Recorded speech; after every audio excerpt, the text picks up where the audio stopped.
My name is Adeola Kingsley-James. I'm a life giver, a kingmaker, and a love being. The last title was added recently when I met a new friend of mine who said he'd never met anybody who loved like me, and I love that title. Now, has it always been like this? No. So let me tell you a little story. As a child, I didn't feel loved. You would ask why. I didn't fit in anywhere. I was a middle child. Not the first, not the last, and not the only boy. So I felt completely out of place, and I felt that nobody loved me. So I became a rebel. Now, one of the parts that children play is being the rebel. However, there are three other parts: the brilliant part, the carer part, and the sickly child. Now, I realized that when I was naughty, my parents that didn't have time for me now began to have time for me. And so I was extremely naughty and rebellious. Everything they asked me to do, I did the opposite of. And so I butted heads a lot with my parents. I stole, I lied, I ran away from school a lot of times. I hung out with all the wrong people. I was just fortunate that I was never raped as a child because I spent a lot of time with boys. Now, my father would beat me for days because he thought that that was the only answer to his problem. However, he didn't know that he was losing me steadily by the day. At some point, I asked him if he was my real father because of the pain that he would inflict on me. At some point also, I became the target audience for some of the other people in my family to show that they could inflict better pain on me. That was the kind of child I was. Now, what did it do to me? It hardened me more and more. Now, I grew up believing that I could do no good, be no good, and I felt like I was going to be a nobody. I was that black sheep of the family. Now, we all desire connections as human beings, and it wasn't different in my own case. So what happened? I realized that whenever I cared for people and I dropped myself, people gave me the attention that I desired and I felt like I deserved. So I became Voltron. I became Jesus' younger sister.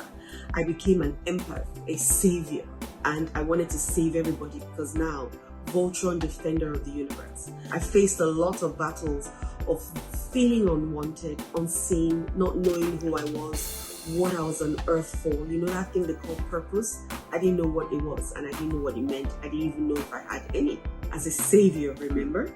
I married a widower who was a great friend of mine for years. But loving him was not enough. Okay? I went through a lot emotionally because my husband and I didn't align on so many things. Our ideologies were different.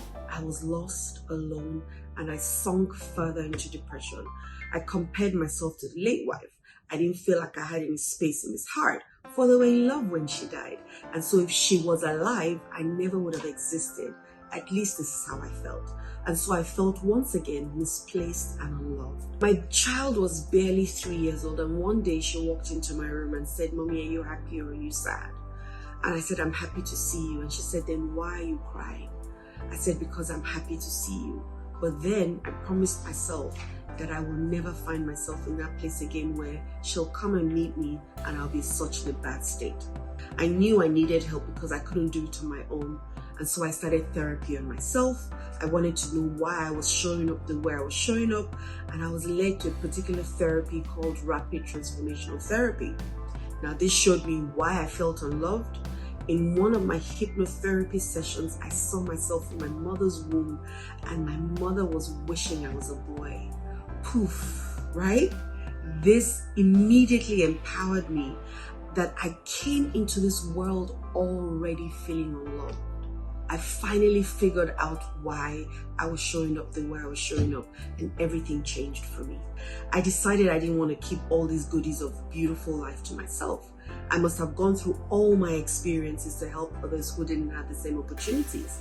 And so I went and trained as a rapid transformational therapist myself and hypnotherapist, and I became certified. I did other courses also. I wanted to help other stepmoms navigate their blended home journeys. There was no one speaking to stepmoms at the time that I created this in Nigeria. So I thought, why not create a coaching program for people like myself? I felt alive for the first time in my life. And then fear gripped me.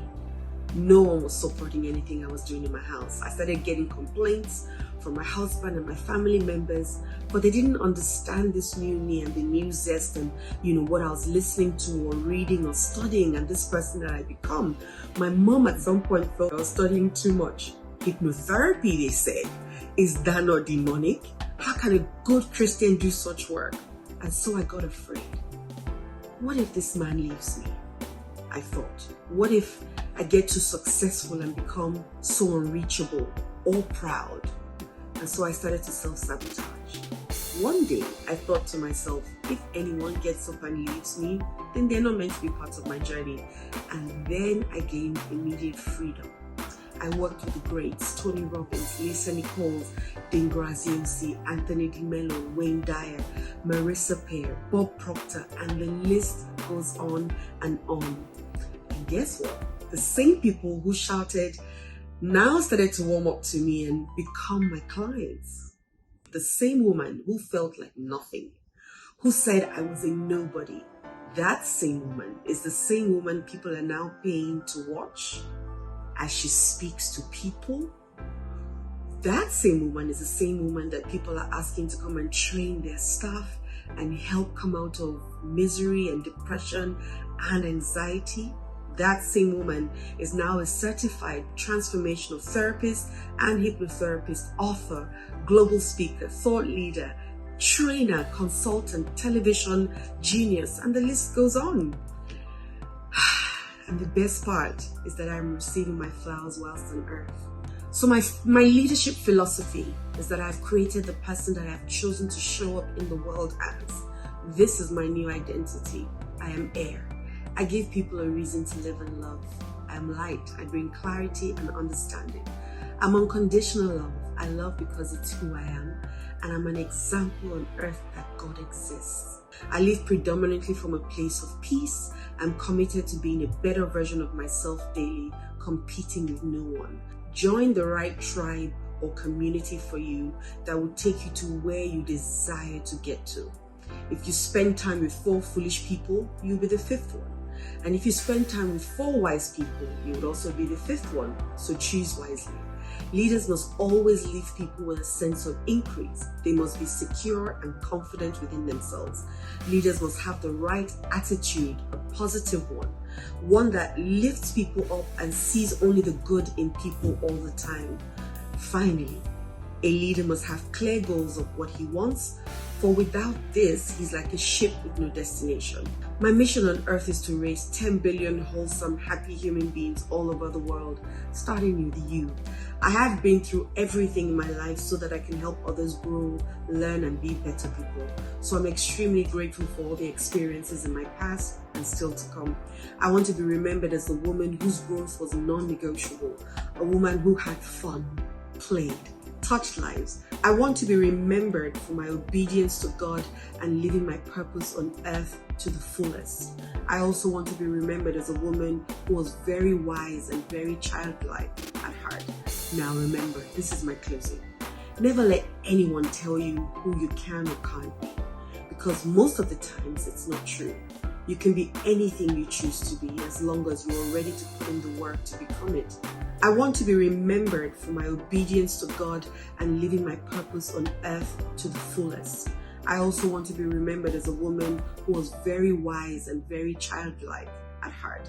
Now remember, this is my closing. Never let anyone tell you who you can or can't be, because most of the times it's not true. You can be anything you choose to be as long as you are ready to put in the work to become it. I was that child that no one ever prayed for. But look at me now. I am that child that every parent prays to have and call their own. Are you doing all it takes to share your greatness in and with the world? Or are you giving excuses to play and stay small? So the first thing you must do to be a leader is make a decision. You have to make a decision as to who you want to be before you can become it. Second, you need to stay in constant action, doing. The bridge between where you are and where you need to get to is that word, action. And finally, discipleship. You need a community of people to get you to where you choose and you desire to be. So get up today and be great. It is your birthright, and the truth is, nothing can stop you but you. We are the champions. We are the champions. Shaping history. Shaping history. We are the heroes. We are the heroes.